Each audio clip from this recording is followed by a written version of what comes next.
Hello, and welcome to another episode of Should You Roll, the review show where the answer is always you don't have to. On today's episode, I'll be starting up reviewing the Shinjuku release banner with the upcoming SSR, James Moriarty. Moriarty is a crit-oriented single-target arts archer, with high hit count cards and a strong defense-reducing noble phantasm. He's just shy of 12k attack and 13.5k health at level 90. His star absorption is high, and so is his star generation, meaning Moriarty provides stars for himself without much support when using his face cards.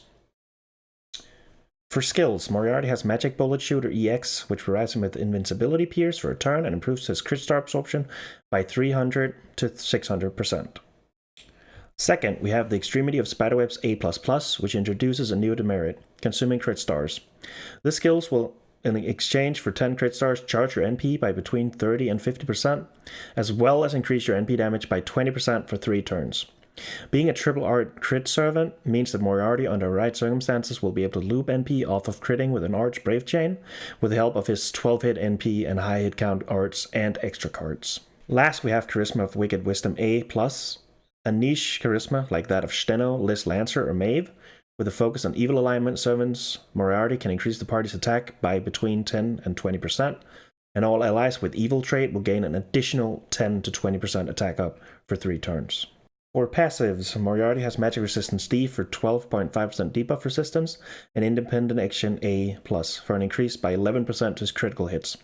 While the debuff resistance is weak, the crit damage comes in handy, seeing as Moriarty can force crit stars to him with Magic Bullet Shooter. For Noble Phantasm, Moriarty has the dynamics of an asteroid, the ultimate crime.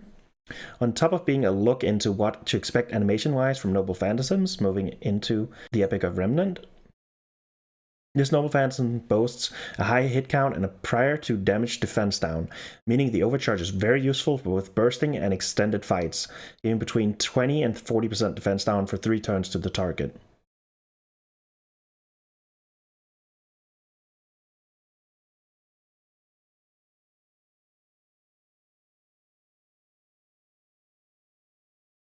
Moriarty's Bond 10C is the dynamics of an asteroid, and provides all evil allies with 25% damage boost.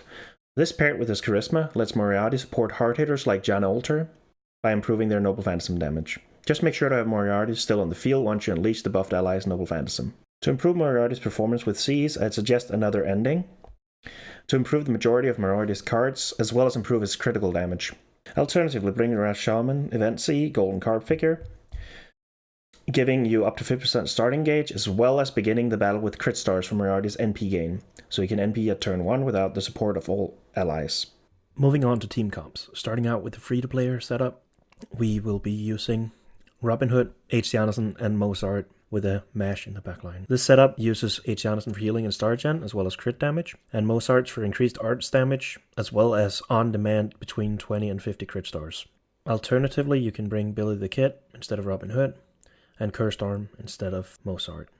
The Robin Hood comp hits harder, but without C support, reaching the Noble Phantasm can take you several turns, even with Robin's Golden Rule skill and critting arch cards. Billy, on the other hand, comes with a 50% NP charge skill, like Moriarty, meaning he can get to the NP faster, and while the NP itself won't do as much damage as Robin Hood's NP, Billy makes up for this by having heavy crit damage increasing his kit. And with the support of H. Jansen, he can do a crit turn with up to 192% improved crit damage. Either of these comps are compatible with bringing Moriarty instead of Robin Hood or Billy the Kid. For a bit higher pay grade of players, say you're a Dolphin, you have Moriarty pulled, or you have a support that would fit him, you can go with Moriarty, Cursed Arm Hassan, and Tammo. This team benefits from Moriarty's evil trait niche, and while Hassan generates a lot of stars for the team, Tammo would make the team tankier for reducing Hassan's protection from wind cooldown, as well as healing the entire team. On top of this, her arts up will help Moriarty's damage output, as well as the optimal turns for looping NP. A high burst wailing comp with Moriarty would bring Moriarty, Image X Alter, Waver, and Elizabeth Lancer or Maeve, depending on if you want to boost Image X Alter the most or Moriarty the most. With the Lancer,